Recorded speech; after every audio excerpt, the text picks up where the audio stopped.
allow her to orient herself to you. Okay? Most men look to the woman in order to figure out how to behave. So allow her to orient her body to you. Most men are looking to the woman constantly to see how to behave, how to hold themselves. They take their cues for what to say, how to feel, how to act from how she's feeling, how she's acting. You'll notice, in that same experiment where you're out looking at couples, having dinner, on dates and what have you, you'll see that in many cases, the women will be leading the whole show. If the woman starts to get upset, the guy gets freaked out. What's wrong? Everything okay? If she changes her body language, he changes his. She's leading, he's following. If you watch most men as they interact with attractive women, they're obviously orienting their body language to follow the woman's body language. The men I know who are the best with women do exactly the opposite. Instead of following the woman's body language, they stay strong. They keep their power for them and they lead.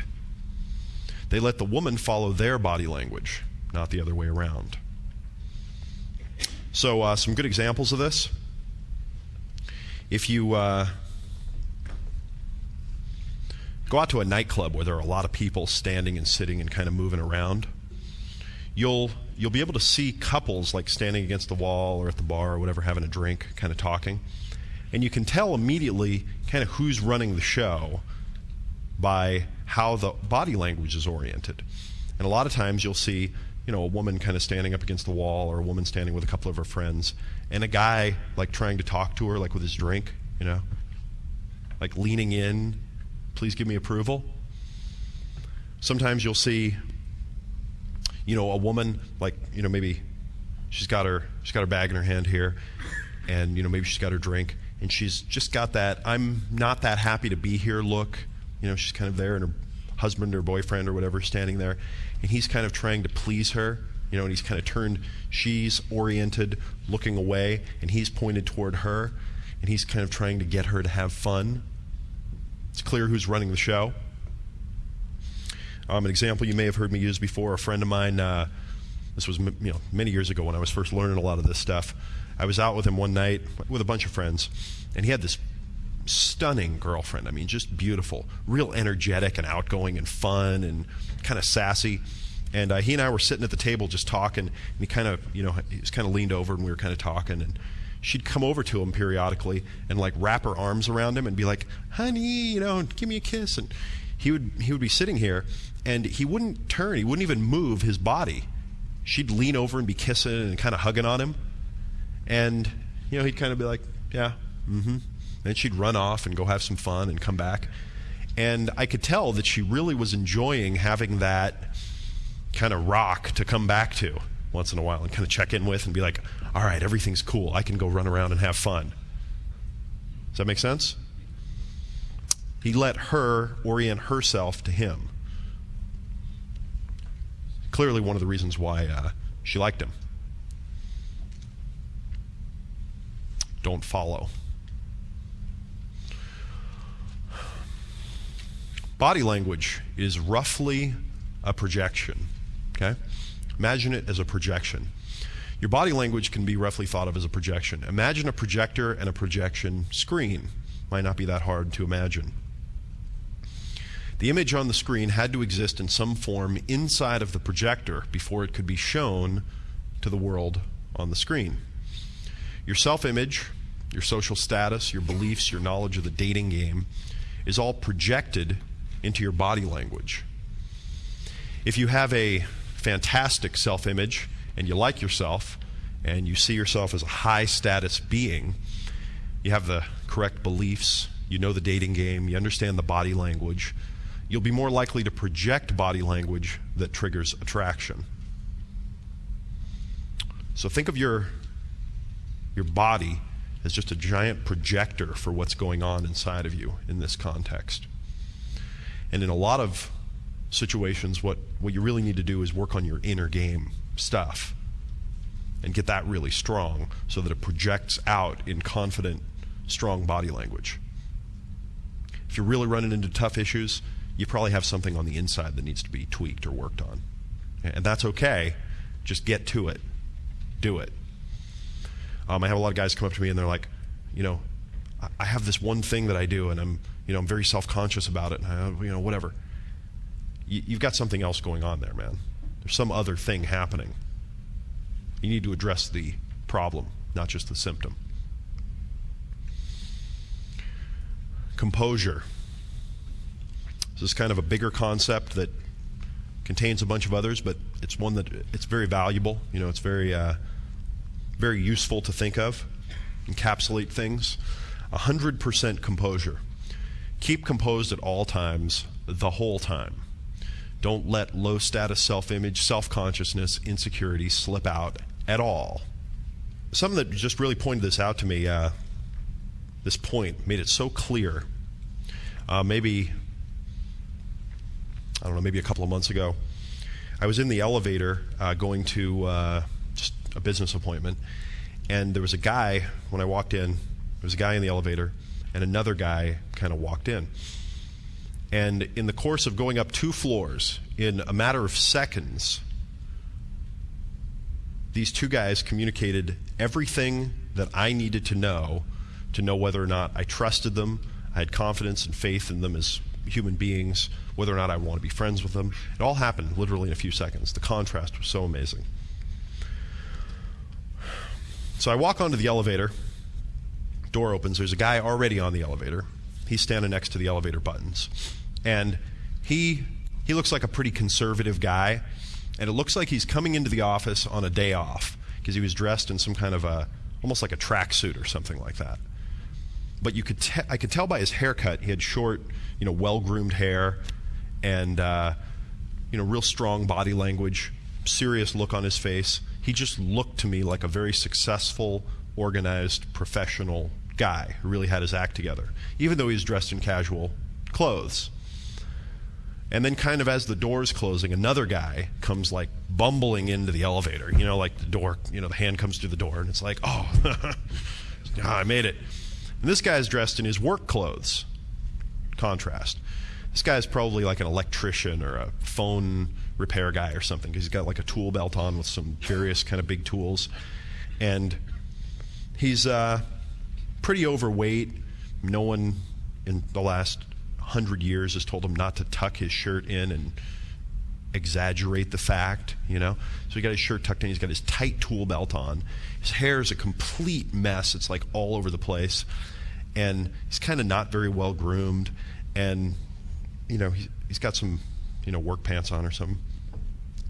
And his body language, his demeanor, he was just not with it, He's walking in there, he's like, oh, yeah. And he looks down at the floors, where the buttons are, and he's like, yeah, oh, yeah, 4th floor, yeah. And so the kind of composed, successful-looking guy in the casual clothing kind of looks at him and presses the 4th floor for him. And then, Mr. Toolbelt realizes that he said 4th floor without even meaning to say it. He just kind of said 4th floor, and the other guy pressed it, and he felt bad because he said it and the other guy pressed it. And he was like, oh, wow, yeah, sorry. Yeah, I guess I just said it. Yeah. He's kind of fidgeting around. Yeah. And, the other guy who's standing in front of the buttons there kind of looks at him and, doesn't shake his head or anything, just even worse, just kind of looks at this whole thing and then, disacknowledges him as a human being. It just tuned him out. He just, oh, that isn't relevant to my reality. And I hope he's not fixing my phone, I went up, I got off 2 floors later. Within 10 seconds, everything I needed to know. This guy, he didn't say anything. He just stood there, and he was in casual clothes. And if I needed an attorney and he was an attorney, I'd have him work for me. This guy, I wouldn't trust him to run a telephone wire that he wasn't even hooking up 10 feet. I'd think he would break something on, walking into the house.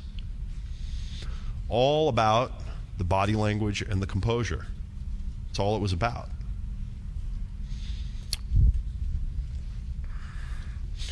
Eye communication. Let's talk a little bit about eye communication, because a lot happens in the eyes. So eye contact. We already talked about not being the one to break eye contact first. Why is that?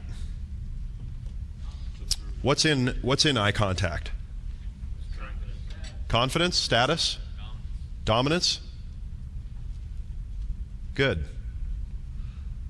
Why and how is that? How could all that stuff be in eye contact?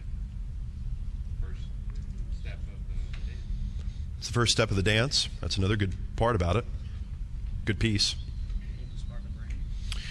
Well, you know, we've evolved from where we used to just have to fight things out to where we don't have to do that anymore. We have little subtle signals. Like if two males make eye contact, have you ever seen two guys kind of bump into each other and they like turn around and they make eye contact and neither of them looks away? You know what I'm talking about? You know what's about to happen, right? Nothing good. You know what I'm talking about? How do you know that so quickly? Because you've got two dominant male guys who don't see themselves as I'm the just walk away type, all communicated through the eyes. Well, if you're a woman and you make eye contact with a guy and he immediately looks away, what's going on for her? She's dominant.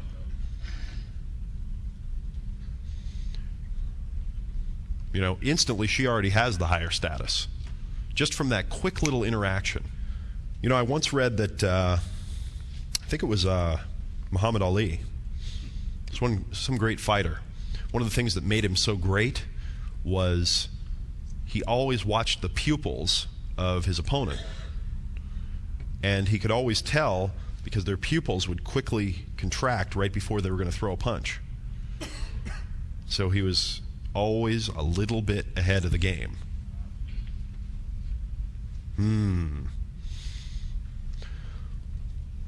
If a woman is looking at you and her pupils are wide open, she's trying to take in more information of the visual field. She likes what she's seeing. Now, if it's the middle of the night, all right, and you've got a little candle burning and her pupils are this big, you might want to notice some other things too.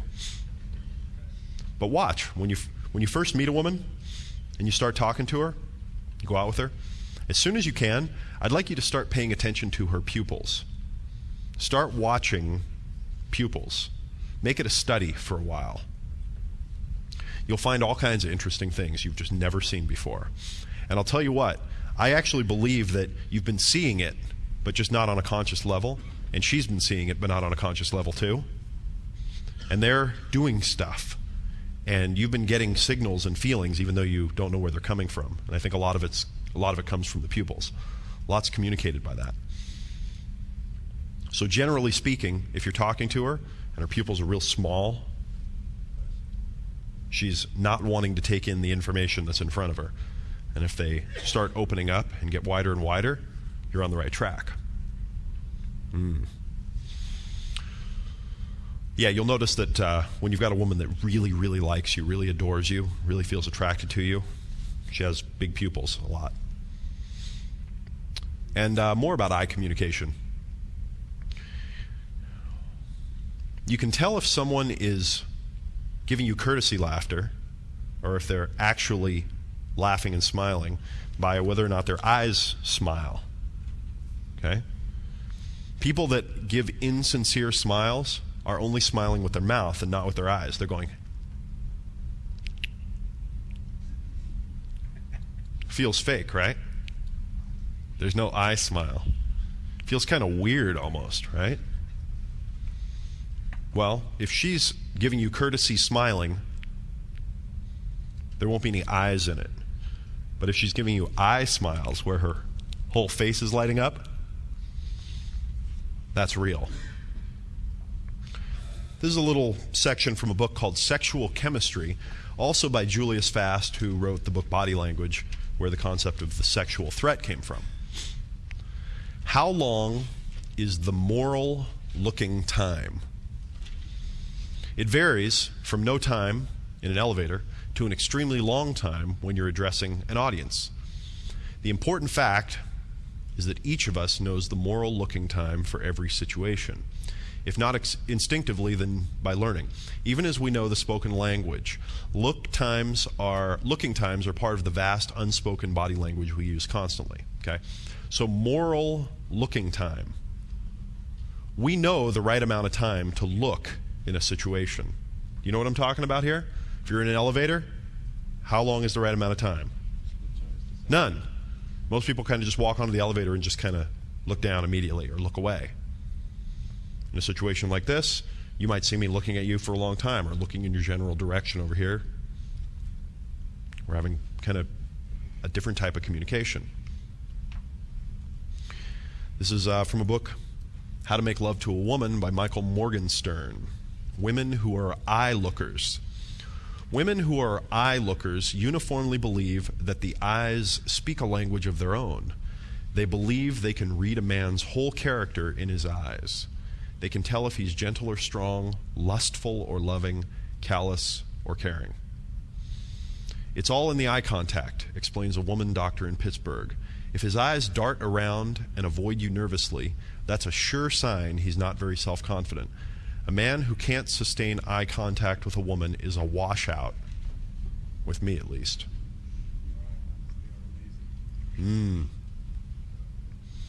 Eyes that dart around nervously. Here's what I'd like you to do. I'd like you to turn around, find someone that you don't know, if you can find someone around you. If you're in a place where you don't have someone, find someone and do this exercise with them. Look into that person's eyes, blinking as little as possible, not talking, not saying anything, not looking away, just looking straight into their eyes until I say stop. Go.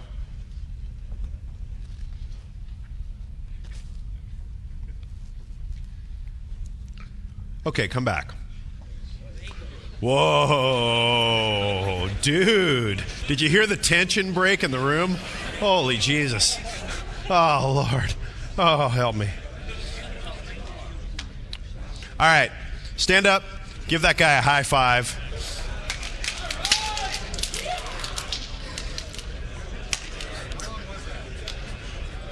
All right, so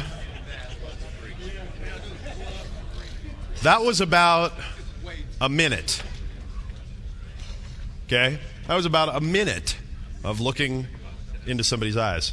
Did that feel weird? I haven't felt this much energy in a room in a long time. Like, whoa, you're weirding me out. Don't ever do that again. Ever again. That's good. Practice it if you can. If you can find someone that, will practice this with you. You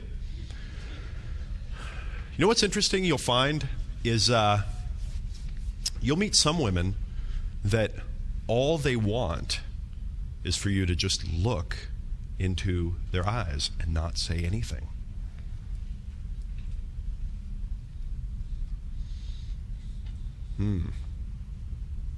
And if you really acknowledge what's going on for you, there are a lot of times where that's all you want too. It's a good thing to practice. And by the way, if you are walking down the sidewalk tonight and you bump into some guy, don't turn around and look him directly in the eye like that for 1 minute.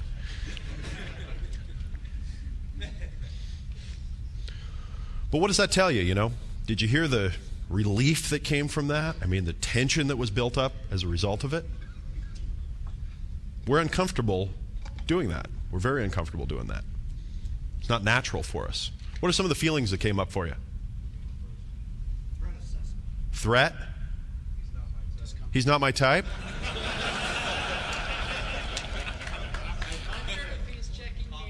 He's checking me out. Conflict? Aggressive. Competition. Watching their signals, anger, indifference, nervousness, seeing how often they blink. I noticed if my eyes shifted, his would shift as well. When your eyes shifted, his would shift too. Competition. His pupils got smaller and smaller. He wasn't into you. Good. Who got some awareness from just doing that exercise? Good. Good. Okay, so holding her gaze a little too long. A little too long, okay? A little too long. We've now learned what moral looking time is. So when you walk onto the elevator, making eye contact with her for a second is longer than most people do. So in the elevator, it might just be a second. In a situation like this, if there were a bunch of women in the audience, and I liked the one that was sitting right here, I might have to make a lot more than usual eye contact with her to have that communication come through, right? Okay, is she trying to make eye contact with you as you talk to her? Or are you the one that's trying? It's important to notice whether or not a woman is trying to get you to make eye contact with her. See, and when that's happening, you're on the right track, because now she wants your attention. And then, of course, reading her pupil dilation. Here are some, generalities. She'll become more self-conscious and insecure the more attracted she is to you. She'll become more self-conscious and insecure the more attracted she is. And how will you be able to tell that she's more self-conscious and insecure? What's the best way to tell? Body language. She'll do the things that we've been talking about not doing. She'll fidget. She'll orient herself to your body language. She'll be unsure of herself. She'll break eye contact.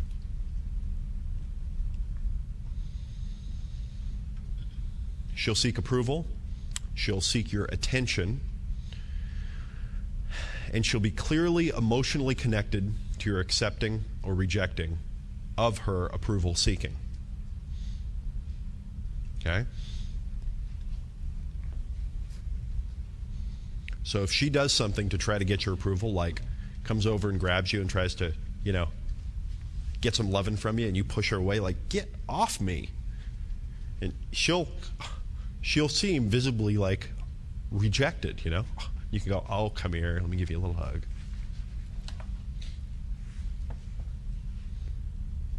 So remember, the woman will get self-conscious when she's attracted. Posture. All right. If a woman feels like she's the powerful one in the situation, how will she be sitting? How will she be standing? If she's got the power. Lean back. She'll rise up. She'll raise up and be fixing to get her travel on. Anyone seen that Delta or heard that Delta comedy commercial? All right.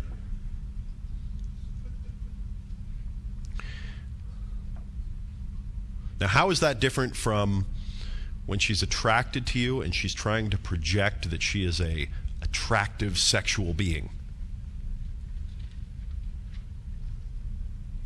Leans closer to you. Say again?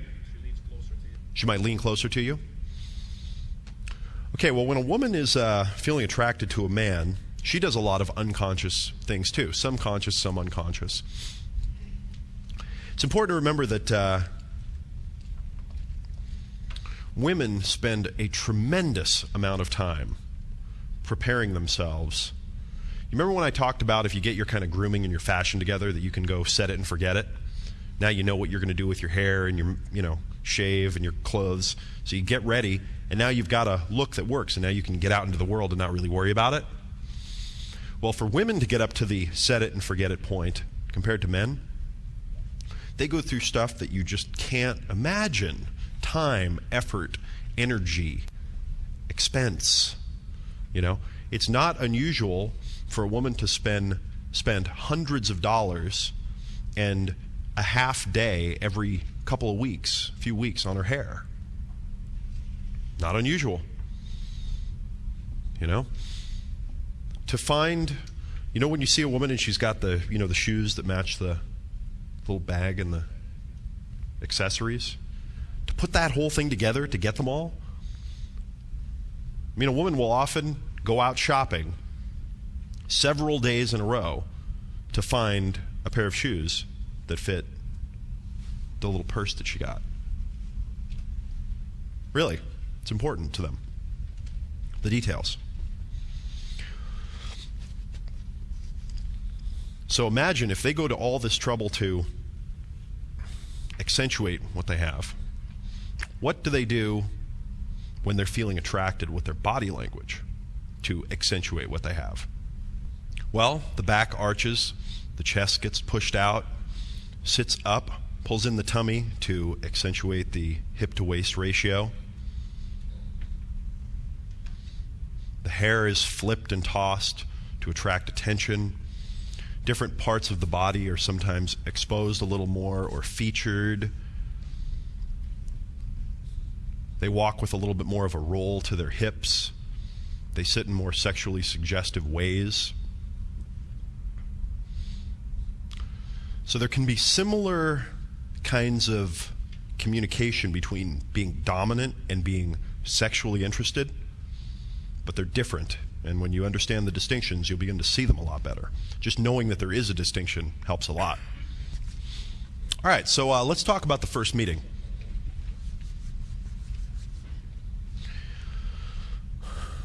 Let's say you're in a relatively neutral place like a coffee shop, and you're standing at the coffee bar waiting for your drink, and there's an attractive woman standing next to you waiting for her drink. What kind of eye contact should you have with her? Yell it out. Casual. What have you learned? Casual. Casual? Yeah. Confident? Longer than normal? What? Yell that out. Burn through her soul. All right, now that's a little closer to what I'm trying to get at there. It might be a little intense, but, you know. Is casual eye contact going to signal I am a sexual threat and you're what I want? I don't know. Burn through her soul is maybe a little stronger. No, Will from New York. Basically, when you look at a girl, or a woman rather, you have to convey that you are the man and that I'm going to make you do things that you don't want to do and are really going to like.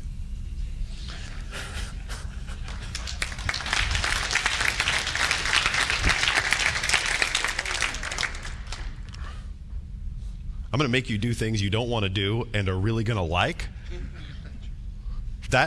Does that sound like a person who understands the complex, multidimensional concept of the sexual threat? Right? Just gets it. All right. Your first words and the voice tone. What should your first words be in the voice tone? Just, you know, what could some ideas be? Huh? Something funny about the situation. Something funny about the situation? What else? Hey, what up? It's actually not too bad, by the way. With that comfortable familiarity. Hey, what up? You know what's going on. You know what's happening? You know what's going on? What else? Assertiveness. What else? You know, I know you've seen 100 of these types of interactions, right? Where guys try to start conversations with women, and most of them don't go very well because the guy's trying to say something stupid. Oh, you always, I'll bet you always get the skinny latte with the whipped cream, huh? Because you're saving the calories with the fat-free milk, right? It's good. It's good. It's funny. Very original. And I know you've also probably seen, probably not that many times, but you've probably seen it in your life, where a guy is just Sam. He's the sexually aggressive male. Or he's like, hey. And when you look at him, you go, that man wants to do bad things to that woman. If her dad were here, he would kill that man. I get the feeling that if he's watching, he's going to come in and kill that man, yes. And in some situations, you know, the woman kind of like goes, whoa, it's like, no, that's not what I'm interested in. Do you remember when we talked about Mike and we talked about the sexually aggressive male, that women who aren't available and men will often be very turned off by his body language? You might watch a guy do this 3 times and get shut down by 2 women that really don't like what he's communicating. You know, he's not doing anything overt. It's not like he's walking up and grabbing him somewhere or saying something crass. He just has a look on him like he knows what he wants. And then the 3rd woman that he interacts with is available and is interested, and the sparks just fly and they explode. You seen it? You know what I'm talking about? Yeah. A lot of times movies convey situations like this pretty well, but when you see it in a movie, you go, oh yeah, whatever, that's just in the movies. And that's because usually you don't have a guy who understands this stuff and a single available woman interacting. You know, another thing I'll point out too about body language, many of the guys that I know that are really good with women have learned how to tell whether or not a woman is available by her body language. So they don't wind up talking to very many women that aren't available. And I recommend that you practice figuring out whether women are available or not. And what I've found is that women that aren't available, that are in a happy relationship or an unhappy relationship that they're staying in anyway,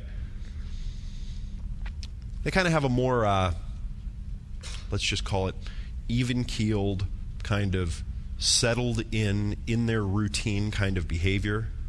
It's just a vibe they have. Whereas women that are available and that are kind of open to meeting someone, they have much more exaggerated body language. They move around more. They laugh louder. They flirt more. They make jokes with you more. They'll banter. They'll engage. See if you can tell when you're out looking around. When you're first meeting a woman, what's the body language you should use when you're first interacting with her? First meeting. Lean back. Good. What else? Strong and confident. Check her out from head to toe. Widen your space. Take up more room.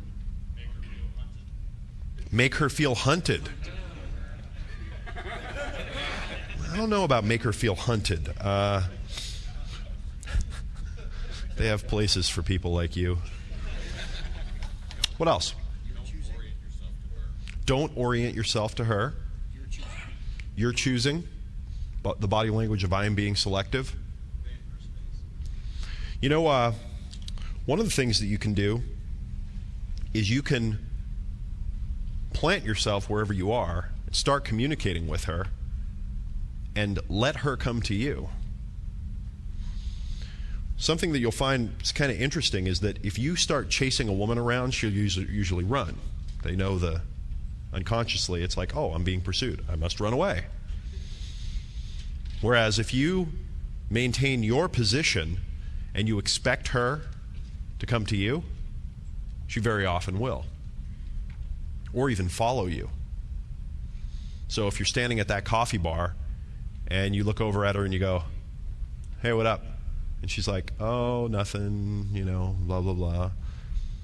And then you kind of make eye contact with her and you're talking to her, just have a couple of words, and it's on, it's working. say, come here, and turn around and walk over to get your cream and sugar or whatever. And if she follows you, it is on. Game on. You've now put all of the forces, Providence is moving in your favor at this moment. Okay? Or, let's say you're not moving, you're just continuing to talk. Just don't move. Don't move your body and see if she turns herself or adjusts herself or moves toward you to continue the interaction. A lot of times guys feel like they have to do something. They have to like keep, moving or doing something in order to keep the process moving forward. Oh, she'll walk away. Oh, when she gets her cup of coffee, she'll leave. Now, if you're doing the right thing, you can keep talking to her, even if she's 10 feet away over there. And as long as she's engaged, the connection still exists. Okay? Until she walks out the door, is in her car, and drives away, it's still working. It's still on. And as long as you stay strong, the chances are that she'll wander back over and keep talking to you. And then as soon as she does, as soon as you know, then you can kind of lean back in and then start talking to her a little bit. Does this make sense? You getting what I'm talking about? Good. Touching. Touching's interesting because touching is body language. All right? Now we're going to focus mostly on non-touch body language. But touching is such a critical part of body language. I highly recommend that you read some books on sex and sexuality, how to please a woman, all that kind of stuff. You'll learn a ton. I also recommend that you read books on massage and kind of therapeutic things. Go down to the library or the bookstore and just spend a few afternoons flipping through the books. You'll learn a ton of great stuff. There's a great book called Touching, The Human Significance of the Skin by Ashley Montague. It's kind of a famous book. The true language of sex is primarily nonverbal. Our words and images are poor imitations of the deep and complicated feelings within us. Unsure of touching as a way of sharing with others, we have allowed our fears and discomforts to limit the rich possibilities for nonverbal communication. Sexual expression has a power most of us are still beginning to explore. So, let me ask you this. How could you use touch as body language to increase sexual tension and attraction? How can you use touch? Okay, let's start slower then. How can you use it incorrectly? How can you use touch to signal that you're a wuss and that you don't get it? Touching her too soon? Grabbing her? Touch her awkwardly? Say again? Looking at your hands as if you're self-conscious about them? While you're touching her? Okay. Act like you want her permission to touch her? Would it be okay if I touched you? Can I give you a hug? She's a friend and she gives you a hug, pat her on the back instead of rubbing her on the back. If she's a friend, You're getting to know her, you're giving her a hug, she's hugging you. Instead of rubbing her on the back, you're patting her on the back. oh, okay, so in other words, you're giving her a hug. Instead of giving her a nice rub, you give her a pat on the back. Hi. Yeah. Insecure? Okay. So how could you use touch to signal that you do get it? How else can you show physical confidence with touch?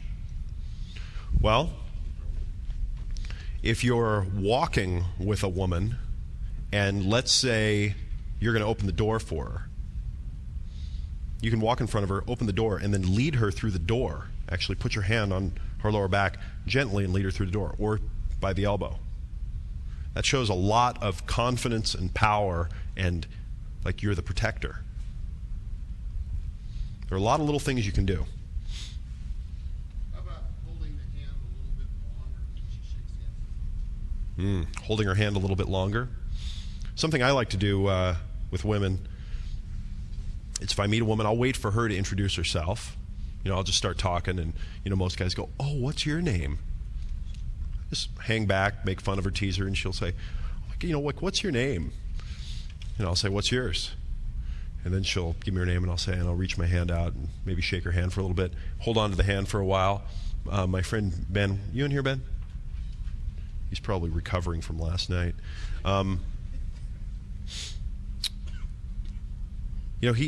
He shakes women's hands, and he'll go, "That's a very interesting handshake." You can tell a lot about a person from their handshake. Boom, instant curiosity, You can do that. Or what I like to do is, I'll shake a woman's hand and she'll let go, and then I'll put my hand back out again and just look at it and then look at her. And then she'll put her hand back out again and be confused, And I'll shake it, and I'll go, "Come on, show me some confidence here," and maybe she'll grab hold of my hand, and then maybe let go. And then maybe I'll do it again, I'll go. And if she takes it again, I'll go, "You like me. That's good."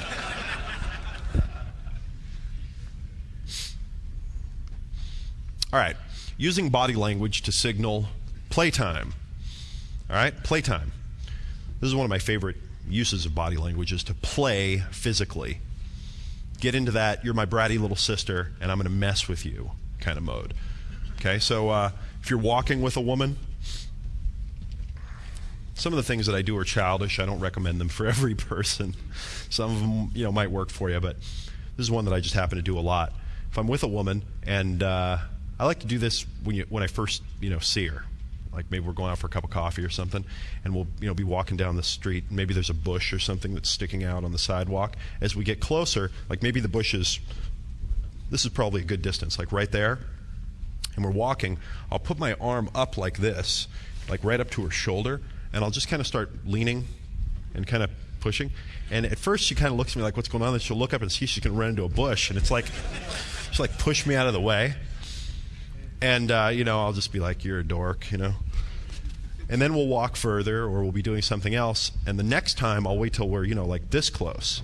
And I'll kind of push, still so she has enough time, And then it's like, and there's like a little bit more of a shock. And then she'll like push again, maybe hit me.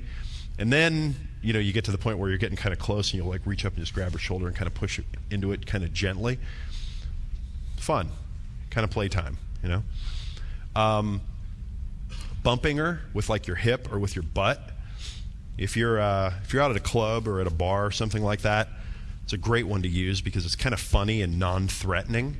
Like if you're standing at the bar and a girl bumps into you and you're like, "Don't touch me there," and she says, "Oh, I'm sorry," you can look at her and be like, give her that serious look, and she'll give you that like, and then you can just like reach over and go and hit her, and it'll break the tension, and it'll be fun. I've had a few different guy friends who literally they just like walk up to women, at a bar or a club, and they just start bumping them. So that's how they start the conversation. Women are like, "What are you doing?" Poking her ribs, or doing the classic Craig there. I don't know why that one really does. Are you going to talk about the claw later? I will. Okay, good. He's going to talk about that later. This is a good one. Squeezing her knee. This is another little personal favorite of mine. It's just a childish thing. And it's great because, when you grab someone with like your thumb and your kind of middle finger and you give them the zinger right there, it's a little bit shocking because when you reach over to a woman who you just met and you grab her knee, or you start to do it and you do it kind of suspensefully, it's kind of weird, You feel like you made fun of her, or like something happened, and you kind of seriously, you reach over there and you go to put your hand on her leg. There's all this tension. It's like, what is he doing? What's going on? And then you go zing, and she's like, "Ah!" I mean, it just, it fries her circus. She doesn't know what's going on. And of course you keep that, serious look on your face. Don't do it again. The claw and the knee squeeze are fun. Watch what she's doing, how she's responding with her body, and don't pay so much attention to what she's saying. Pretty universally, when I, tickle women or grab her knee over and over and over, she'll go, "Stop it." If I was listening to what she was saying, I wouldn't keep doing it. But I do keep doing it. Why is that? Because she's having fun. She's laughing while she's saying stop it.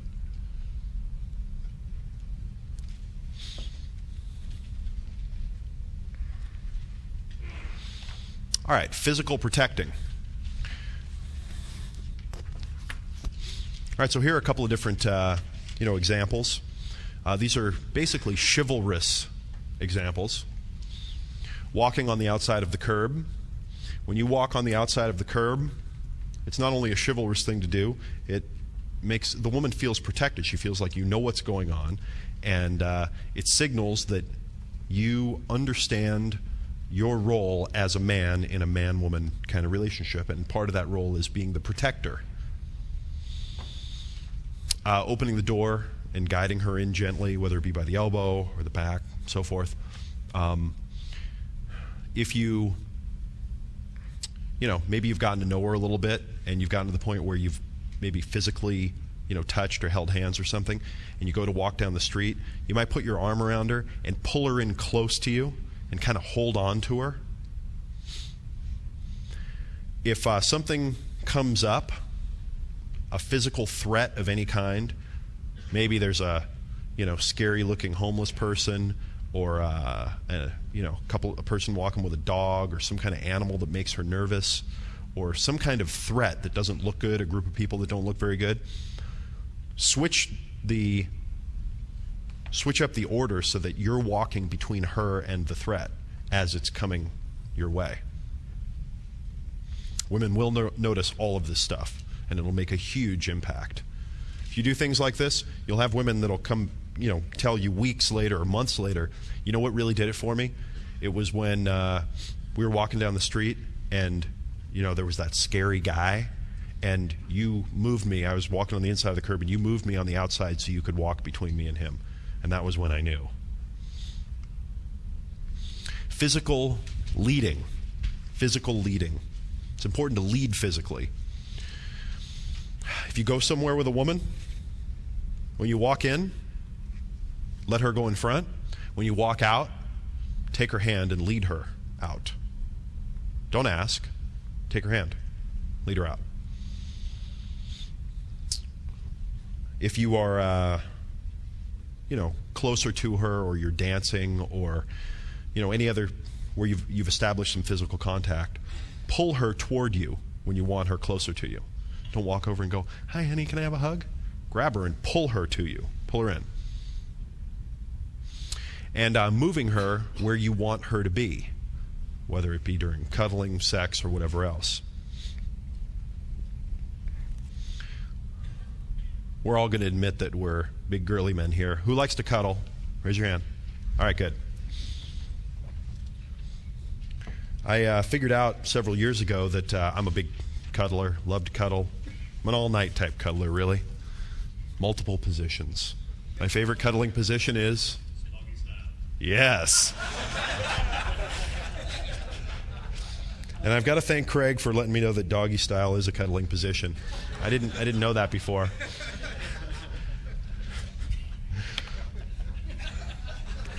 Man, sick minds. Can I demonstrate? All right, come up here. Sit down. Jesus. Oh.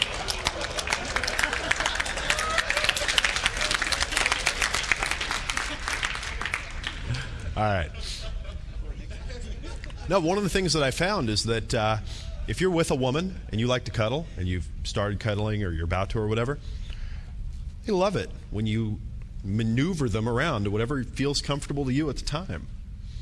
And you can do it. I mean, if a woman's kind of laying next to you, facing you, just reach down and grab this third arm that's like dangling in here somewhere, and just pull it out and turn her around and move her around physically. Lead her as if you were dancing with her. Put her where you want her to be. That make sense? Good. Lead physically. Always physically lead, not follow. Yo. Phil from New Orleans, excuse me. You can combine all these things together, okay? The physical protecting, the physical leading, and the playful thing. I do this a lot. Walking with a girl, okay? I'll pull her in close to me at first. I'll make sure that she's on the inside as far as the curb. If she's not, I will physically take her and move her over. You know, just grab her by the waist and move her over. And then when we're walking across the street and then, you know, going another direction, I will physically move her over. And then sometimes I'll just start, you know, spinning her around me. Doing the do-si-do? Huh? What? What, line dancing? No. You'll start doing what? I'll push her to one side and then take her and push her to the other. And oh, just keep doing it? Yeah, just keep doing it. Oh, go back At and first, forth. it's kind of, you know, like protecting, and then I'm doing it playfully. There you go. You know, there you and go. then I'll pull her back in. Yeah, good, good. In other words, he takes something that she's enjoying, and then he just starts exaggerating it. He'll just move her over here, and then do it again, and just until she goes, "What are you doing?" You forgot that part, right? All right, so a quick little recap. Stop. Stop darting eyes, stop fidgeting, stop stumbling over words, stop tentative gestures, stop nervous habits. You really got to stop all this stuff that signals nervousness, anxiety, insecurity. You have to eliminate all these things. Of course, the best way to eliminate them is to work on the inner issues while you're practicing stopping them. But you got to get rid of this stuff. You have to eliminate it. It's killing you if you're doing it. Oh. And from Mr. Otisville himself, stop staring at the floor. Don't look down like you're feeling sad and depressed when you're interacting with a woman that you like you don't know what to say. If you don't know where to look up, because at least you look a little more optimistic and happy. Body language keys to communicate. I'm just going to kind of recap a little bit here, some concepts. Comfort, dominance, security, status, indifference, confidence, control, sexual awareness,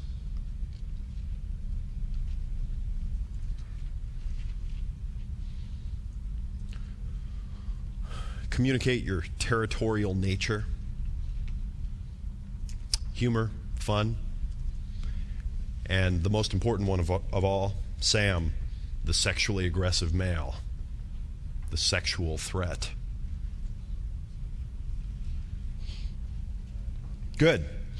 So we've covered a lot of concepts. We got a lot of basic ideas.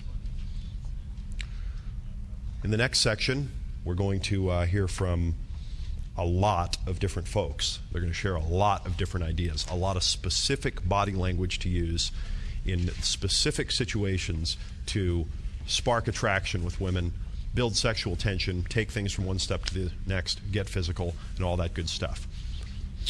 All right, I'd like to introduce you to my first guest. His name is Mystery. He's a magician, an illusionist, a world-renowned ladies' man. He's dated some of the most beautiful women in the world, including, but not limited to, actresses, dancers, models, and the like. I even read that it's been heard that he was seen making out with a supermodel recently.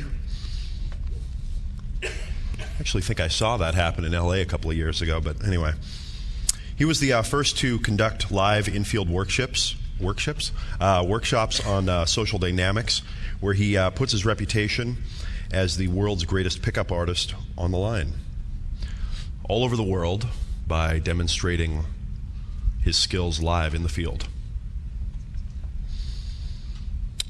He's been on the cover of Saturday Night Magazine. He's been written about in the New York Times and in this month's Elle magazine, which is on stands as we speak, where you can also see his girlfriend in a bikini, which I need to open this thing up and check it out because I got to see her in person and I got to check out the bikini pictures. So, will you give a warm welcome to my friend Mystery?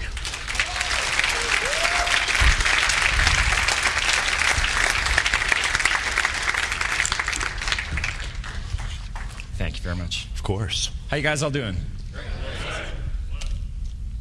For those of you who do not yet know me, my name is Mystery. And truth is, it's going to take a lot more than good posture to attract a woman. It's going to take a good game plan. It takes approximately 7 hours to go from meeting a woman all the way to beginning a sexual relationship with her, which is the point of courtship in the first place. There are different stages to this, and unfortunately, I don't have the time here today to give you a comprehensive body language game plan, a system, but we will have the time to discuss elements of body language, the specific application of body language within the set structure somewhere between making the first meeting with a woman and beginning that sexual relationship. Body language is super important. All right? Now, before I get into this, I'd like to take a moment to thank David DeAngelo for allowing me the opportunity to share some of these ideas with you. Many of these ideas, you know, the original pieces of ideas, I got from other people. I read books. I read books on body language, and I watched Tony Robbins. But the rest of the stuff I learned in the field myself, trial and error. And I've spent the last 11 years dedicating myself to beautiful women. The emotional circuitry that exists in your head exists in everyone else's head. You are not a special snowflake. What I have in my head, the emotional circuitry that I have, you have as well. This emotional circuitry is designed specifically to take care of your purpose in life. Do you guys offhand know what your purpose in life is, or are you swimming through life blind? Here's the purpose. You ready for this? You are a biological machine with an objective, an imperative that has been hardwired into the emotional circuitry of your brain. That is to survive and replicate. Off the top of your head, how many days do you think it takes to live a life? How many days? Just off the top of your head, I'll just ask a random person. Hi. How many days do you think it takes? Without calculating, just a feeling. You can't be wrong here. How many days do you think it takes for a person to go from birth to death? How many days? Say a number. 250,000. Fair enough. Something just big like that, right? Someone else said 15,000. Okay. 50,000? Okay. How many? 15, fair enough. Okay, it's a lot more than that. But I'll tell you right now, I've asked this question to women in the field, and I've interrogated many people, and that's about what, you know, that's an answer that I usually will get. Somewhere between 250, even gotten 1 million, I've gotten 1.5 million. I'd say, you know, more than 1 million or less, and they'd say, more. Well, ready for a sobering answer? An answer that is going to, I think, shock you, and make you realize that in order to play this game, you're going to need an accelerated learning curve. In other words, the amount of effort that you've put into this game so far is 1/100th of what you should be doing, because again, your purpose in life is to survive and replicate. How long do you have to do this? 28,251 days. Now that's according to the US Census Bureau in 2002, maybe a little more now. Hell, even if you were to live to 100, which is not statistically likely, that's only 26,500 days. 36? That's what I meant. Thank you. 36,500 days.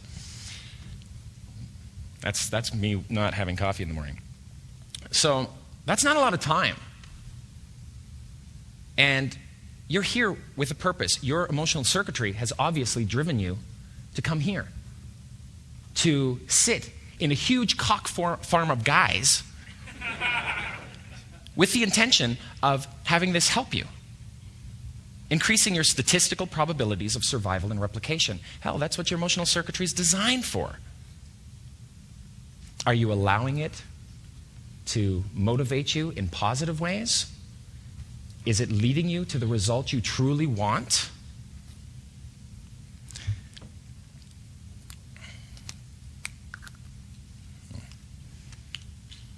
Again, the purpose of life, quite simple. survive, and replicate. Now you know. You have 28,000 days to make that happen. The game plans that you have may not be assisting you. There are people on this planet who have come up with better game plans than you. They just focused on it.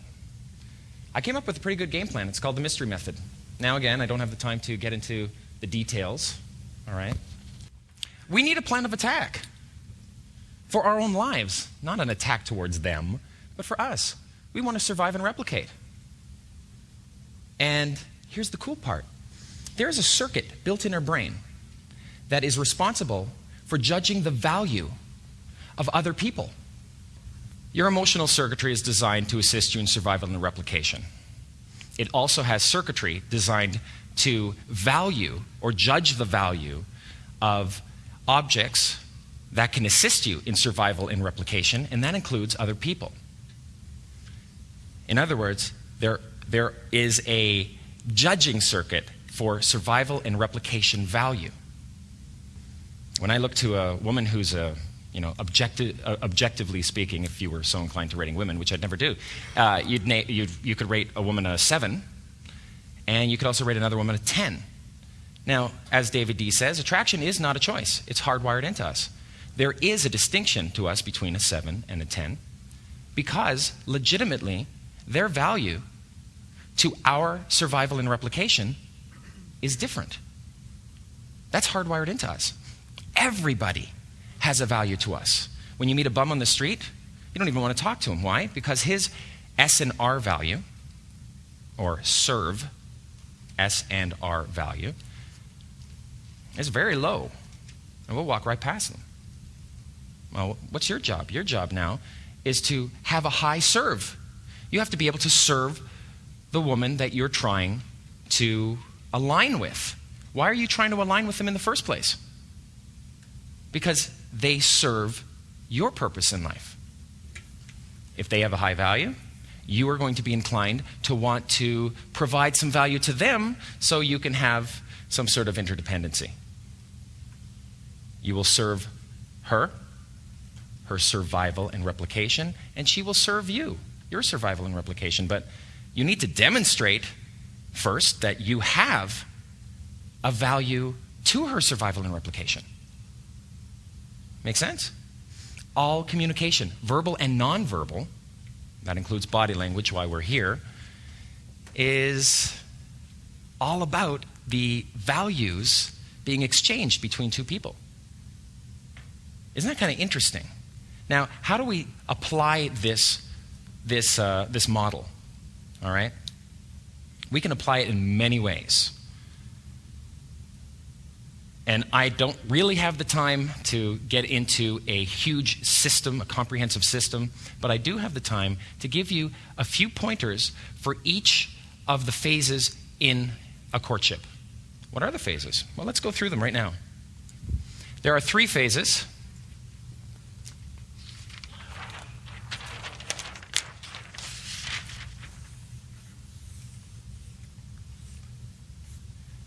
From meeting a woman here to beginning a sexual relationship with her goes through 3 fundamental stages. First, you have to attract her. Without attraction, she won't want to get to know you. She's not even interested in you. So you need to raise your value. You have to become legitimately valuable to her. Now, so far, all of you guys have been thinking, hey man, I'm a go-getter. I want to get the girl. Have you ever considered changing yourself so you could become a go-giver? What do you have to offer? What makes you the guy that she wants to be with? Because you're begging for her? Change yourselves. That's how you improve your chances of attracting a woman. Then you can start your campaign of comfort and trust building. Finally, mutual seduction. Truth is, If a woman has attraction for you and she has taken the time to feel comfortable with you, and comfort means comfortable holding your hand, comfortable arm in arming, comfortable hugging. That's called keno-escalation, and I'm going to get into that today. It is a super important element to courtship. Then she's going to ultimately want to be seduced, or rather seduce you. How long does it take from meet to sex? Well, I've discovered about 7 hours. For real. It takes approximately 4 to 10 hours, or on average 7 hours, to go all the way from meeting her to sex. And that's accumulating by the minute, as if you were a lawyer. It may take you a week to accumulate those minutes. And when you're on the telephone, you can bill that too. Isn't that right? All right. Now, there are beginnings, middles, and endings to these 3 stages: a beginning, middle, and ending to attract, to comfort, and to seduce. I'm not going to zoom into those today, but I will give you some pointers and give you some body language insight for here, and for here. All right. Before I research check at my notes, just off the top of my head, I'm going to try a little experiment, a couple experiments, in fact. Could I borrow somebody from the audience? All right. May I kindly borrow you? You can come on up. Would everyone else kindly stand up and partner off? Preferably with someone that you have not yet had a chance to talk to. There's a lot of people in here today. You could give me your internet nickname if you'd prefer. If you don't want a real name, what's your name? Gary. Gary? Good to meet you, Gary. Good to meet you. Okay, Gary, could you stand right here for me? Good. Now, Gary, have we met before today? Or we met yesterday briefly, but we haven't had much interaction, correct? Correct. All right. This is what I'd like everyone to do. Is this not functioning anymore? No, that won't be necessary. Just stand there. In a moment, I'm going to ask all of you to do the same. All right? We have a zone of comfort, a comfort zone around us. Right now, you feel comfortable? Really, what comfort is the lack of discomfort. That's all that is. Now, I'm going to walk up to you. I'm not going to ask that you step back or move away or do anything. Okay? I'm not going to touch you. I'm just going to walk up to you, and I want you to remember what you felt. All right? And then we'll all give it a go ourselves. You ready?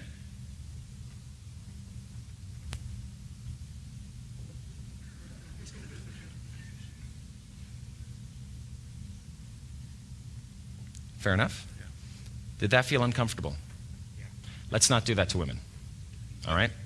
I'm going to borrow someone else. Thank you very much. Someone I haven't met before. Anyone? Yep. Could I borrow you? Kindly, briefly. No real names are necessary if you don't want to give it. What's your name? Dominic. Dominic. Pleasure. Stand right here. Good. Actually, here, come join me for a moment. I want you to point out, we're going to point out here. Point out 2 people that are close and they can try this for us. All right? Phil?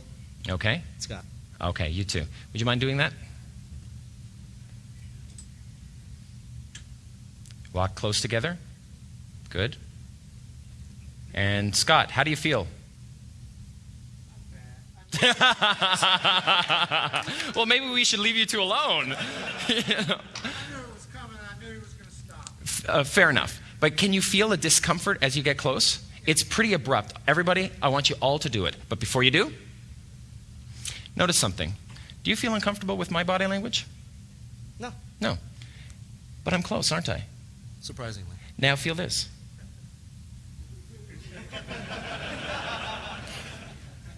Isn't that weird? Yeah, it's a little weird. How can you describe that feeling? Intimidating. Intimidating. But how do you feel it inside? Anxiety. Anxiety, pressure, blood flow increases to the brain. I mean, it's a physiological response. Adrenaline gets released. It's a physical response, all right? But notice how when I was like this, I didn't trigger that. Isn't that fascinating? So for God's sakes, don't walk up to a woman shoulder to shoulder. If they're in a group, if I walk even this close, that may be close enough to trigger that hardwired response. I do not want to trigger that response. That's the last thing I want to do. I want her to feel comfortable with my presence. If she feels uncomfortable with my presence, we've got problems. Now, for all of you to have a feeling of this, okay, again, even though we kind of know each other now, you're still going to feel it. Well, if you were a girl, how the hell am I supposed to have sex with you if you're going to feel uncomfortable for me just walking up to you? I don't know if I should answer that question. That's not to give you a big ego or something, but you are a cute guy. You are. I've been told that before. You're just not my type. Thank you very much. Go grab yourself a seat. Go.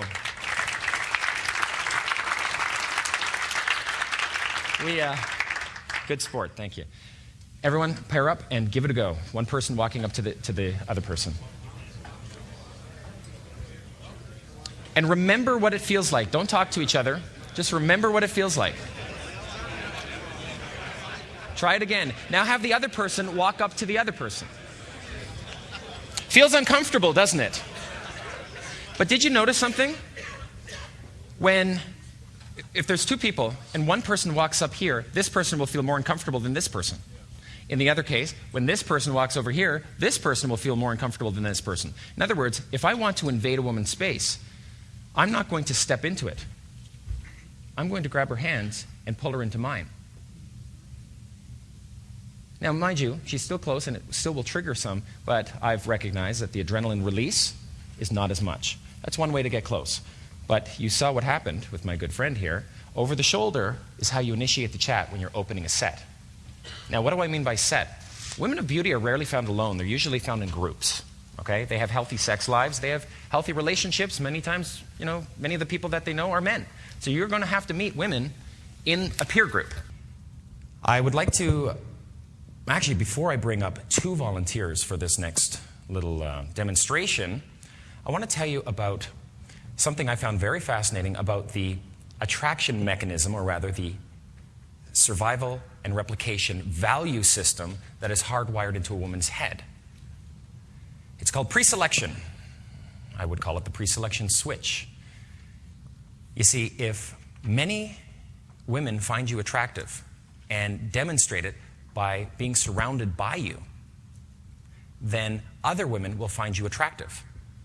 Now, logically, that makes sense from an S and R V, from the value systems point of view, from a serving point of view. A woman who sees you with other women can save the time of having to get to know you for so long and can then, assume that you have a high value for her S&R because other people are around you. Other women have already pre-selected you. It's a pre-selection mechanism. And for that very reason, that's why when I approach a beautiful woman, I'm approaching her group, and I need to captivate her entire peer group. Then, on particularly beautiful women, I will go into a set, generate some form of social value, social proof. For instance, getting two girls on my arm, getting a kiss on the cheek, having that kiss being seen, that raises my value. I mean, from a woman's emotional circuitry, she actually responds, you are more attractive to her if you have a kiss on your cheek, because it appears you have come in pre-selected by other women. In field, the application of this is to say to a couple of girls, hey, I'm going to introduce you to a friend of mine. Come on, let's find them. Two girls on your arm, and as you walk, you say, there are women in this room that are so jealous of you two right now. And they laugh, and everyone watching you sees you walking around with two girls on your arm. That's very nice, because now you can open up every other set. Even if you went alone, you said you were going to go introduce them to your friends, you could have come alone. I can't find them, I'll find them later, no biggie. And at least you walked around the room with two girls on your arm. That's far better than what we usually do, right? You go into a club with your buddy, you don't smile, you walk up, get yourself a beer, and then you walk around with your buddy, or hell, all alone, walking around, and you've staled out the entire room. Not cool. We want to trigger that attraction switch. We want to trigger it by having pre-selection. Now, I'll give you another example. Let's pretend this is a wall, and there are two women here, okay? In fact, I'm going to borrow two lovely potential ladies here. Can I get two assistants for this? I know they're ladies, but yeah, come join me, and one more. Thank you. Don't bug him by his kilt. Here, come. I have a a skirt that I wear sometimes. How you doing? Good to meet you. Good to meet you. John, and you? Josh. Mystery. George. Such a complex name, I missed it the first time. Fair enough. No, I had a skirt. Now, it was a manly skirt. It had a zipper. But it's gothic undertones, and whenever someone wants to bother me with it, that works for me quite well, because then I can use that opportunity to demonstrate a higher value. Not only do I want to show women that I come pre-selected, but I also want to lead the men. When you lead the men, the women follow. And all communication is conveying your SNRV, your survival and replication value. So if I were to treat you like this and go, hey man, right, and you were just to go, ow, I now have demonstrated my dominance over this gentleman. Okay, this may not be the case in real life. I'm sure you can kick my ass. But if a woman saw that interaction in field, all right, then I'm the one who has demonstrated a higher SNRV. I have better chance, or she has rather a better chance of survival and replication by hanging out with me than with this man. You see? Now, isn't that odd where two people could be rated 5s, but if I go, hey, look at him, he's like my little brother, hey, yeah, come on, give us a kiss, little brother, right? And he tolerates that, what is that going to do? By the way, that little, kiss on the brother thing, this is a good friend of mine named Protocol that I think may be speaking later on today. I'm not 100% sure. Nonetheless, he's the one who showed me. He learned it in Leicester Square when someone did it to him. And his value lowered, the other man's value raised. And the value is a real quantified value, isn't it? Because if I do this, if I demonstrate that, this is what body language is about. It's about communication. By doing that in front of a woman, she's going to believe that I'm now a 7 at least, or an 8. Because I'm now tooling this man. Isn't that odd? Okay, now let's imagine you two are here, leaning up against this wall. Don't lean for real.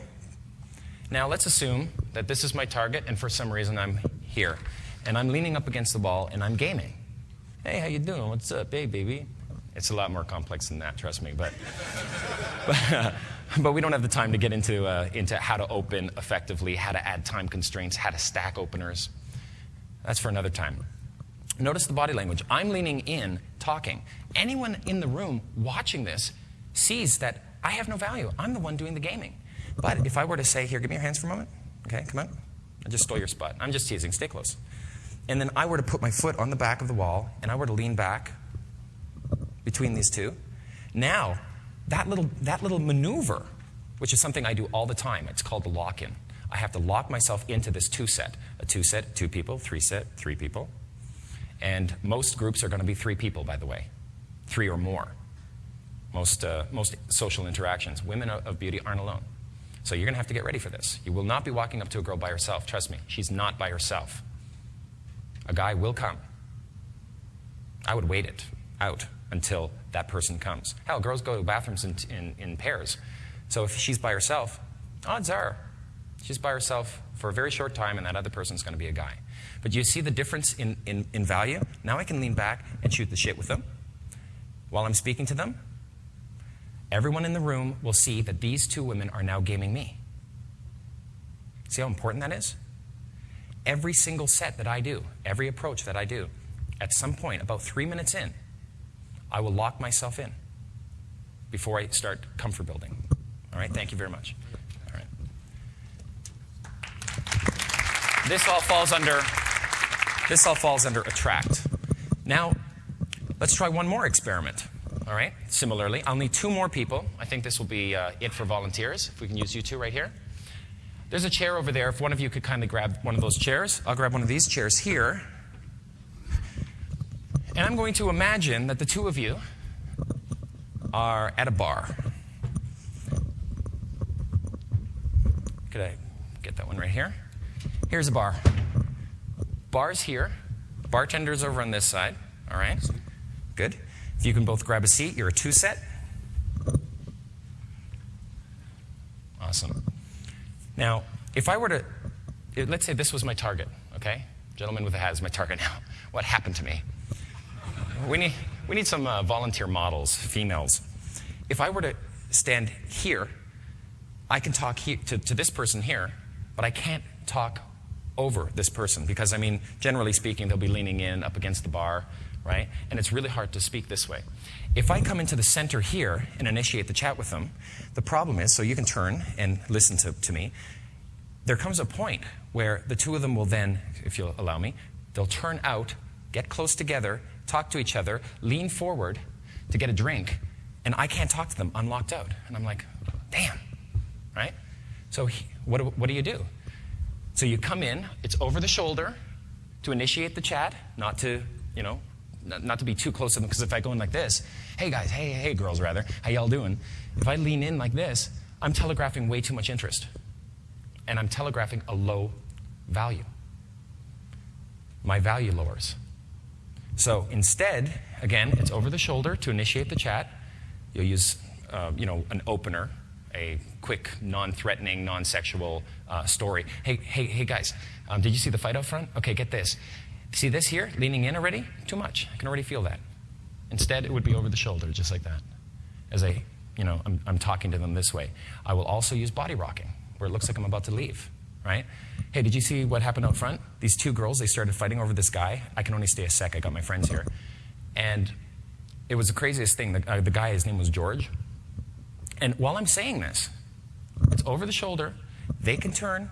I can only do this for a very brief amount of time. The next stage, of course, is for me to move this person, okay? Can I bore you for a sec? Here. Imagine that you can't go that way. You'll have to go this way. So sit here, and I'll say, hey, can I bore you for a sec? Just stand. Stay right there. That's good. Give me your hands. Okay, actually move for a little bit. I just stole your chair. Oh! No, stay close, stay close. I'm just teasing. I can only stay a sec. I got my friends here. I'm going to have to rejoin them in a moment. That's called a time constraint. There are verbal and nonverbal time constraints, all right? A verbal time constraint occurs, no, stay close. I'm going to show you something cool if you're a good girl.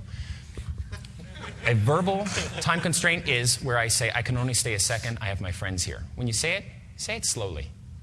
It screws with them. It's nice. Nonverbal ones are where I sit down, and then I can stand up, give her back the chair, or about to, and then come back down. I'll demonstrate that in a moment if you'll remind me. But here I am. I'm now locked into the set. They can't turn out. What are they going to do? Turn out and get hit on by other guys? Now the bar's here. Remember that pre-selection thing? I've got two women gaming me. Now I can lean back. Lean back, lean back, lean back. And I'm up against the bar. Now, who are the hottest girls at a club? The hired guns, the bartenders. Bartender's right there. How do I demonstrate a higher value to her? Pre-selection. I've got two girls talking to me right now. And I can say, oh my God, okay, woman, hands off the merchandise. What do you got going for you more than your looks? And I'm already initiating the chat with the bartender. Okay? This trigger of pre-selection is hardwired into every woman. And I have to trigger it in every set. And this is just another example of how to do that, okay?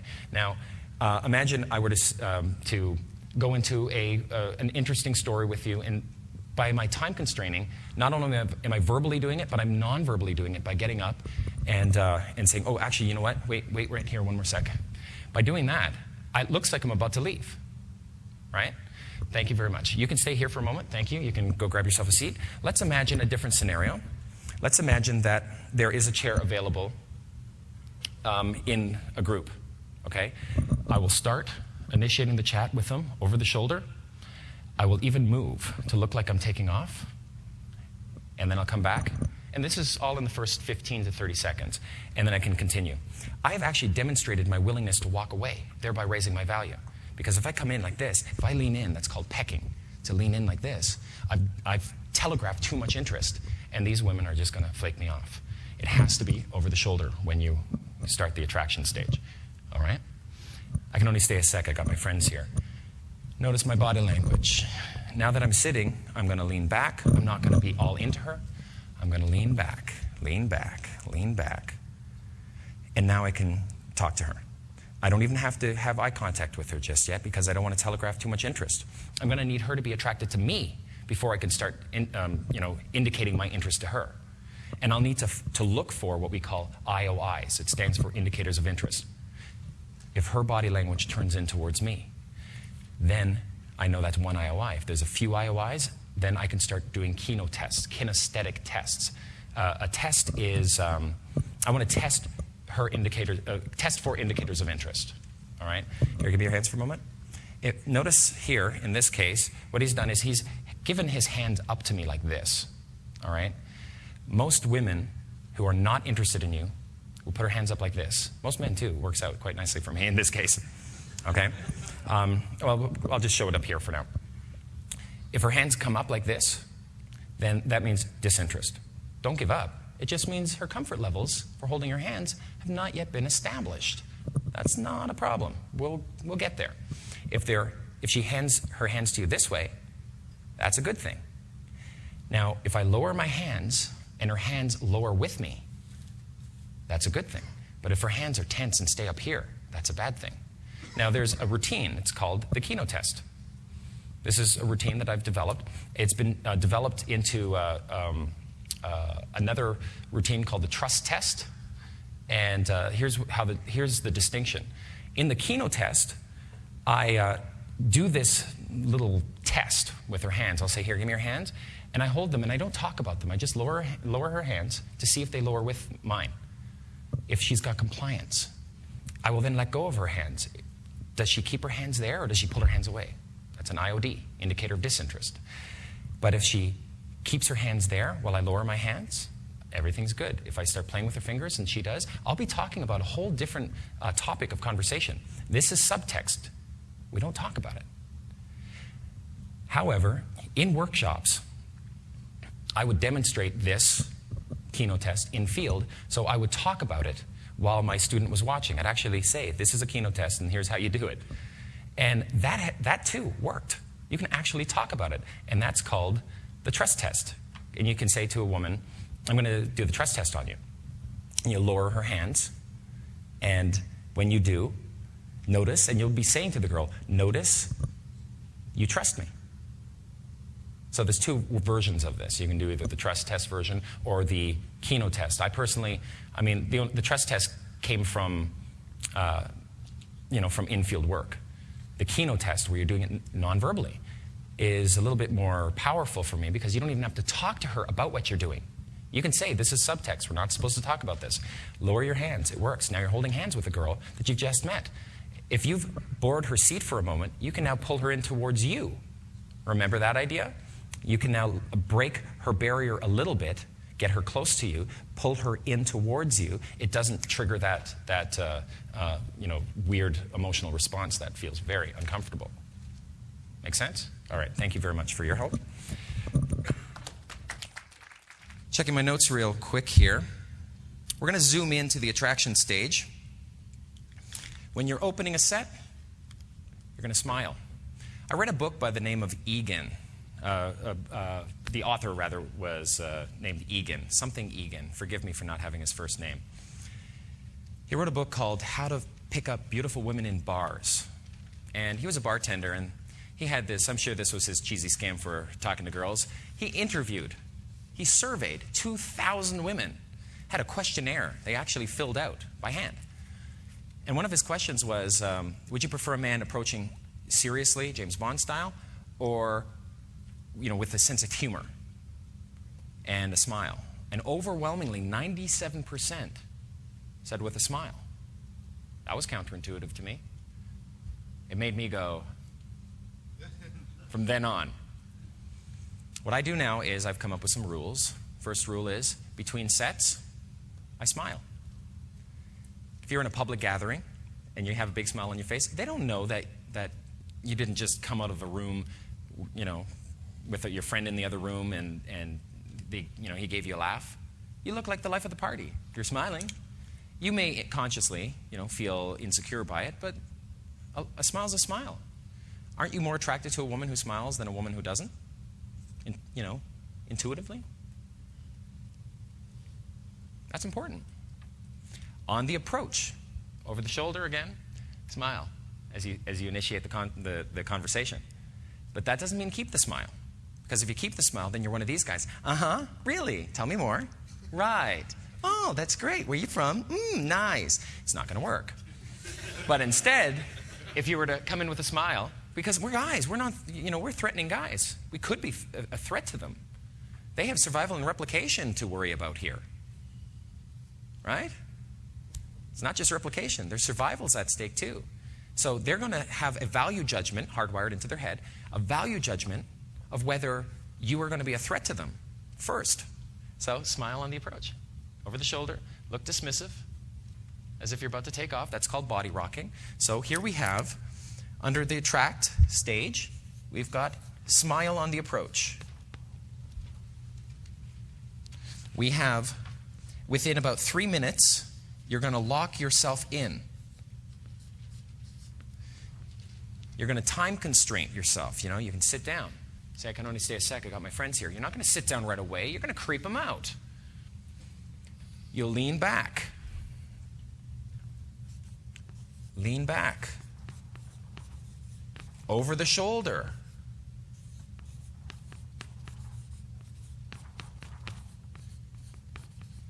Over the shoulder. You're going to, and the lock-in again is where you move someone. You can move someone. It's okay. Say, give me your hands for a sec. Here, come, move out of the way. Okay, you're in my way. No, I can only stay a moment. My friends are here. And then lean back and let it appear like they're gaming you. Now, more than once, I've found myself surrounded by 4 girls. Here's how you do it. 4 women are here. I initiate the chat over the shoulder, talking, dismissively, looking like I'm about to walk away. But I go back in and continue the conversation. You'll be stacking a series of personality conveying routines. When you're doing that, you can then, about a minute in, start turning your body in towards them. Then I can quietly, as I'm like, I can make this move without talking about it. I can then come back to the nearest wall, lean back, and they will have to come towards me because I'm in the middle of a sentence and they can't hear me anymore, so they are drawn towards me. I'm not saying, hey, come, let's go here. I'm just stepping back, locking in, and now I'm surrounded. Now that's amazing because I may not even be after these women. I may be after the women in the rest of the public gathering. What's cool about this is I'll get 4 girls surrounding me, and then I can say to one of them, I bet you think you could pick up pretty much any guy in here, but the truth is you can only pick up from the lovable losers that come up to you and say hi. There are men that you want to approach, but you can't because they're surrounded by women. Like, for instance, there are women in here right now that want to meet me, but they can't because I'm surrounded by you.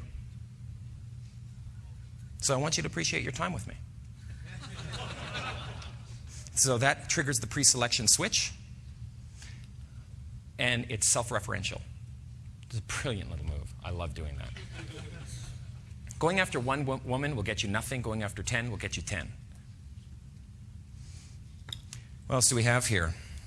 As I refer here, we've got our lock-in. We've got stealing her chair to lock yourself into her set. We've got our non-verbal time constraints, which I call body rocking, where you're going to rock out. Very good. Again, as you walk away. At nighttime, if you're in a public gathering where there's music, and many of you may say, I'm not a clubber. Look, I'm not really a clubber either. It's just practice grounds. It's a place where you can approach a lot of people in a short amount of time. And granted, the music's loud, but they wouldn't be there if it weren't for the music. The music protects them from lovable losers coming up to them. They can go, that's great, gotta dance, right? That's why the hottest girls are at the loudest clubs. Curious. So I think that's enough for the attract stage, right? Or at least the beginning of the attract stage. We also have, let's see here. This is a nice thing. Have you guys ever seen the movie The Horse Whisperer? Okay, well, in that movie, I think it was Robert Redford was the lead in this. He has to approach a horse. If you can imagine a horse here, if I walk up to the horse like this, the horse is going to feel like you're a predator. Its emotional circuitry is designed to recognize a predator, and it will get scared. So then how does one horse meet another horse? How is that possible? Here's how you do it. Circles. If there's a woman here and I walk straight up to her, just like you were doing to each other, it's going to trigger that weird feeling. you're going to creep her out. But if instead you were to walk in a circle, nice long circle, and then come up beside her, it looks cool. When you get there, you can say, ever see the horse whisperer? And you can explain it to her. It's nice. And also, it's shoulder over shoulder now, and you're now facing the same direction instead of predatorily in an opponent stance. That's horse whisperer.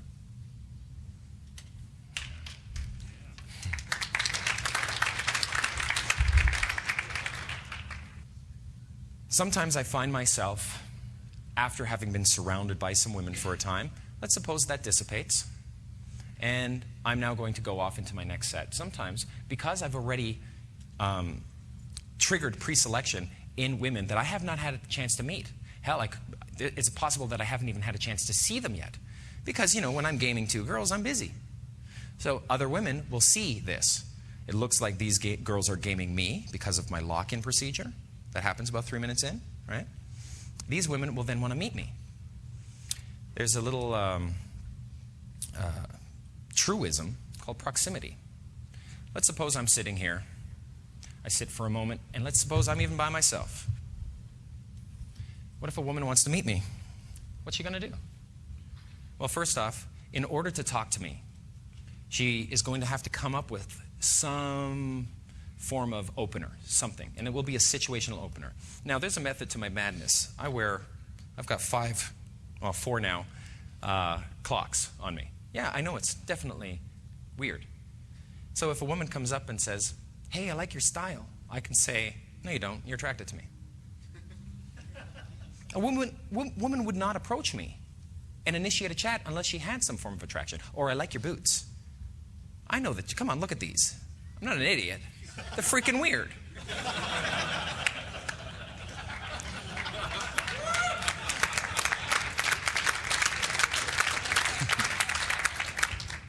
You ever walk up to a woman and say, wow, I love your shoes? What are you, a fashion critic? And she turns to you and says, thanks, my boyfriend bought them for me. Locks you out instantly. Don't use situational openers. But present yourself in such a way that you can allow her to use a situational opener on you if she wants to. Make it easy. Do any of you have an interesting item that she can comment on? It's what we call a charm. I love wearing just one item. It could be a weird key where they could say, oh, what does this key unlock?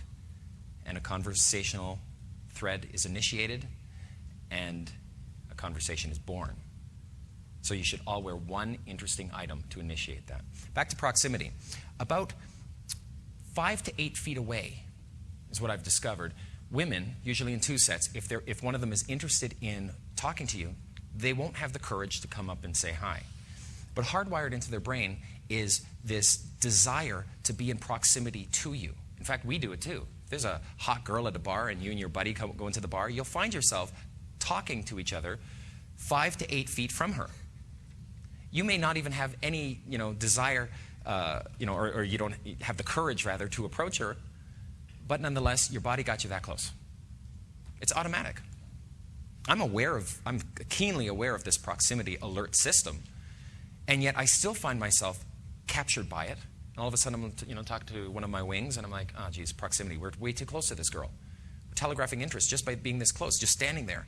You could see, I've had some beautiful girls in my life, I bring them out to a public gathering, and you see all the guys are just 5 to 8 feet away. Well, this works to our advantage.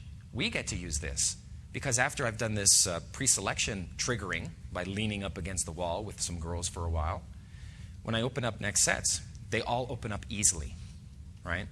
Girls will be very close to you, and their backs will be turned towards you, and they'll be talking. Who are they talking about? You. Now, how do I know the proximity alert system is really a true thing that you should be aware of? I've gone up to them. If I walk up to a woman and she doesn't know I exist, and I tap her on the shoulder and I say, hi, she'll go, hi, yeah, what? That's because she's never seen me before. She doesn't want me to approach her. But what if I were to walk up to a girl, tap her on the shoulder, and say, hi, and she goes, oh, hi, and her body language turns completely. Oh, hi, how are you? What's your name? then I know that proximity alert system was true. I have done this countless and countless times. This is not a maybe kind of thing. This is the way humans interact. It's hardwired into us. So be careful about you doing it. Go straight into the girl. 3-second rule. You've got 3 seconds to go from seeing the girl you want to approaching her. And you're going to say to yourself, what am I going to say? What am I going to say? Don't sit there and think, what am I going to say, and then approach. As you're approaching in those 3 seconds, you're thinking, what am I going to say? What am I going to say? What am I going to say? And when you get there, hi will be your default if you have nothing going for you, okay? You should have a few other default openers, all right? But don't use situational. Hey, I like your shoes. Because then you've just stereotyped yourself as the last guy or the next guy, and your value has gone down. All right? What else do we have here?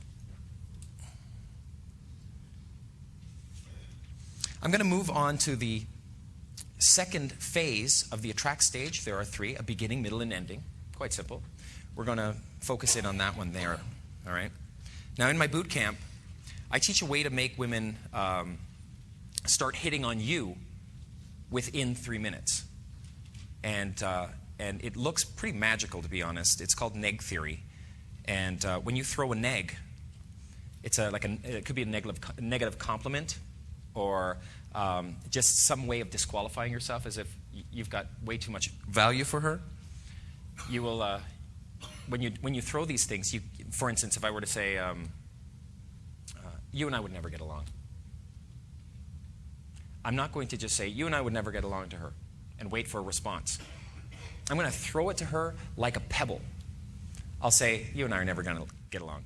And I'll continue talking to the friends. You know why? We're too similar. You won't take my shit, I won't take yours. What fun's that? You know, if I were in a room with myself, I'd pull my hair out of my head. Hanging out with you, I'd be bald. And then I continue talking.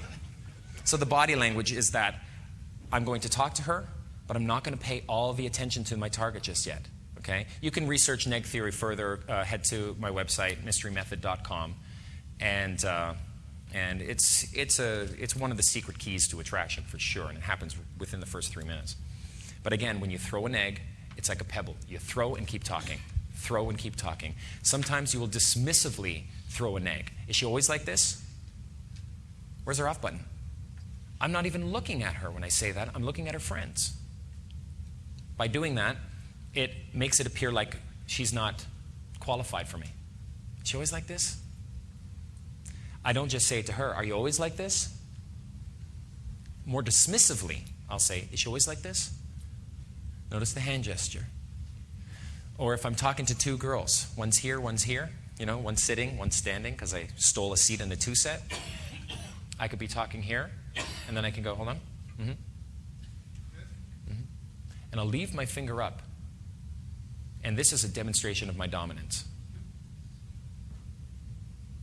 Body language, very important in this game. What else do we have? In what I call A2. A1 is the opening phase. A2, or the middle of attract. Hands off the merchandise. Hey, hands off. This shit ain't for free, no. You do that to a woman, and she will be drawn because of her hardwiring to get what she can't have. And I use that all the time. Now, it may be counterintuitive to you to actually say to a woman, sorry, I'm taken. And have that work to your advantage. I use that all the time. Now, I'm going to write a list of what we call IOIs and IODs. I've got a few of them here. An IOI, or indicator of interest, is something that we have to look for. We cannot move off into the comfort stage until we know that she is attracted to us. And there are subtle indicators, some of them not so subtle. IOI and IOD. Maybe you guys can help me out with this, because I'm sure you've been in the field, some of you. Can you give me an example of an IOI? An indicator of interest? Anyone? What's your name? What's that? What's your name? If a woman asks you for your name, exactly. I'll just write name here. If a woman asks you for your name, she's interested in trying to build comfort with you. She wants to get to know you. For that very reason, I will not ask a woman her name because it is an IOI, unless I specifically know I want to give her an IOI. I'm also not going to give my name because if I give my name before she asks for it, I lose my chances of her asking for it. And that is an IOI test, right? I want her to ask my name. In fact, I'm not going to go into great detail with the supermodel girl a few days ago, but we were holding hands for about 20 minutes, and we had kissed. And when we got up to rejoin her friends for a little bit, I turned to her and said, "What's your name?" We didn't, and she was like, "Oh my God!" Like we had such a connection, and we had not even had an opportunity to exchange names. And of course, I'm the one who did the asking because I wanted to give her the IOI. Be very careful with name dropping. If you go, "Hi, my name's Eric. What's your name?" A woman has been hit on so many times, and has been asked that so many times. I mean, women of beauty get it 15 times a day. Can you imagine what that would be like? What, does she have to remember everybody's name now? She doesn't care who you are. You have no value for her. You're the next guy. She's not going to remember your name. She's not going to give personal information. Why does she want to give you personal information? Now, you may think, oh, she's being just a bitch. No, she's not a bitch. She's just a bitch to you. And that's the bitch shield. And it's her strategy for getting rid of, all these lovable losers, this barrage of bore that comes in trying to build rapport with her at first. In the attract stage, we're actually breaking rapport. That's why we do it over the shoulder for two reasons. One, not to, trigger that weird, creepy feeling, but more importantly, to look dismissal, like she's not of your value. She's not high enough, even if she's a 10. All of you can have supermodels. In fact, if you wanted to just decide to raise your standards and go after hotter girls, you would have a bigger carrot dangling in front of you, motivating you to play this game even harder and get good. Hell, get great. There's no middle ground. You're either in AFC land, average frustrated chump land, or you're in PUAville, pickup artistville. You're one of the two. You can't be somewhere in the middle. There's a river between those two. You're going to drown. So you have to decide, am I willing to do what it takes to get what I want out of this life? There's someone earlier was telling me that I want to get a 7 girlfriend. Oh, I'd like a 10, but I want to get a 7, work my way up. It's like interesting, but you know what? In order to attract a 7, it's very different from attracting a 10. It's not harder to attract a 10, it's just different. So why not practice what you really want to go for? Something to consider. Now, again, what is a 7? What is a 10? Her S&R value to you is high. Your chances of survival and replication increase. Let's see.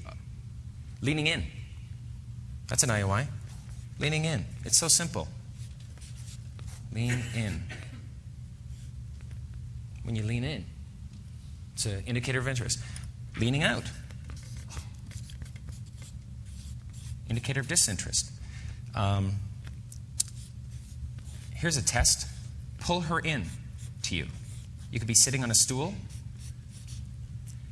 If you pull her in and she comes to you, that's an indicator of interest as far as I'm concerned. If I touch her hands and I lower my hands and they lower, good. And I start letting go, but she keeps her hands touching mine, that's an indicator of interest. Pull her in. What if there's tension? Does she have tension in her body? If I lower my hands and she's hands are up like this, well then what can you do? How can you make her comfortable with holding your hands? She's not going to let you kiss her if she doesn't want you to even hold her hands. And that brings me now, or very shortly, it'll bring me to something called kino escalation, which is really the purpose of my being here. Hair tugging. She plays with her hair.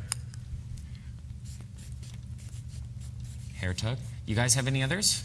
You can just call them out. Any touching, yeah. There's something called mirroring. Now, the truth is, mirroring, while it's a very interesting thing, it's not practical in the field. You don't have to worry about it. It happens automatically. If I'm in rapport with a girl, if I pick up my glass and I go to drink my glass, from my glass rather, she'll grab hers at the same time and we'll drink together. And we're in rapport that way. It's called mirroring. We will mirror her movements in order to show that we are aligned with her. It's hardwired into us. It's an interesting phenomenon, but I'm an infielder. I work in fields, and it's not practical.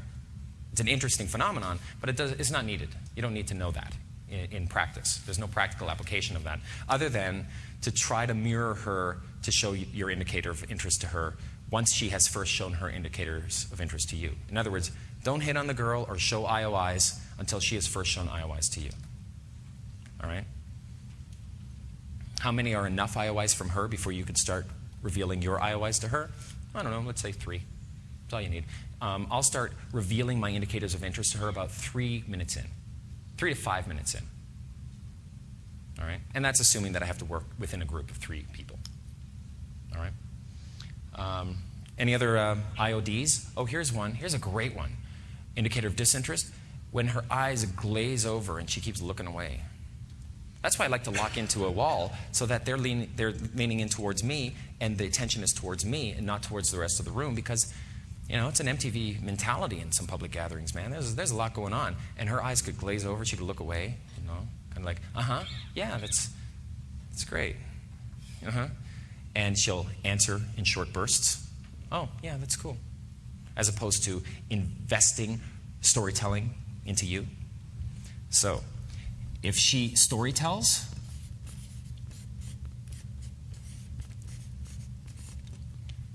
if she says, what sign are you? Don't say, oh, I don't believe in that shit. Say, guess. She says, Sagittarius. And you go, oh my God. No.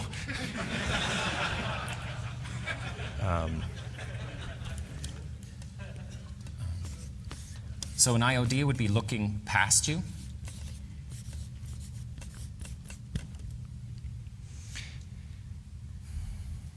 We talked about mirroring. All right. If they lick their lips and look at yours. Happens. It can happen to you. It'll happen about 6 minutes in. If you disqualify yourself at first, going, okay, hands off, this shit ain't for free, okay? And talk to her friends, demonstrate a higher value to her friends, systematically through a series of stacking of stories. You see, if you say one interesting thing, they'll say, wow, that was interesting. But if you say 10 interesting things in a row, and they're not sexual, they're just stories, they'll say, you're interesting. And if a woman says, wow, you're interesting, she's going to want to build comfort with you. And if she wants to build comfort with you, you are well underway to building a relationship. Take your time with it. What about snuggling from behind? That's a nice one. I did do that yesterday. I was sitting on a chair, and I did a hand holding with a woman, right? Put her hands down on my knees, let go. Do they stay? Good. Do they rub? Even better. They're just IOIs. It doesn't mean, you've got yourself a girlfriend. It just means that's an indicator of interest. And I then took her, spun her around, sat her here, held her from behind, and I said, okay, how long have we known each other? She goes, I don't know, like 15 minutes. And I said, no. We've known each other how many months? Future projection. And she said, 8 months. 8 months? I'd pull my hair out of my head if I knew you 8 months. All right, imagine that we are lying on the couch and we just smoked the hookah and we're listening to music. What music, what song are we listening to? And she says something and I go, hey, that's really good. Well, guess what? The song's over, get off me. And I push her off me and I lean back. This happened yesterday. If she feels uncomfortable with my holding her, she may very well feel a little discomfort. I have to get her body used to it, just like, with you guys, you were uncomfortable walking, going close to each other. Well, with my best buddy is style. AKA Neil Strauss from the New York Times. He's my best buddy, I know this guy so well that I could hug my bro. He's my boy, And I don't feel any discomfort holding a man, I'm not going to sleep in bed with him, but you see what I mean? We just have to build this comfort. So here's the secret to comfort building, all right? As we move on.